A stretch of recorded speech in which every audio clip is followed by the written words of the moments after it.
Okay guys, ngayon pupunta tayo ng gym. Ito yung scent natin for the day.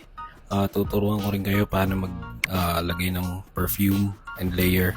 Yan, lalagay mo tayo ng petroleum gel para makapit siya guys. Yan, syempre sa mga pulse point yung lalagay para gumiinit kasi. So, mas lumalabas yung scent ng perfume. Parang ganun yung logic niya. So, ito gym scent natin. So, lotion mo profondo ng Ocean Rush. One of the best to guys for gym. But unahin ko muna siguro to kasi mas malakas yung amin ito for me. Atomizer check.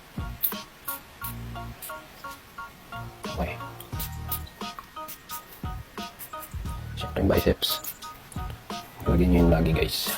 Ang overspray gel lang. Yun. Tapos layer tayo ng Gio. Tumaysa, di masyado makita dahil sa ilaw. Tapos biceps ulit.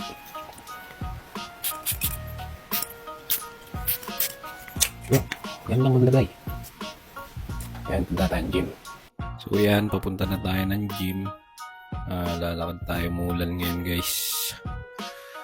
Yan yung gate ng gym. Yan, packet na ako. And Flux Fitness nga pala yan, dating PSP. Pinalitan, alam nyo naman ano nangyari doon. Sarap mag-gym ngayon guys kasi kita nyo naman walang katao-tao. Diba? Parang saulong-saulong yung gym. So yan, konting pa-mirror muna. Yan, since arms day ito, simulan natin sa shoulder. Yan, shoulder press muna tayo. 2 sets yan guys, pero hindi ko nakukuhanan syempre. Then lateral raises ata itong gagawin ko dito. So, sunod-sunod na yan, lateral raises, then rear delts. Sunod. Yan. Sobrang humina na ako mag-bot guys.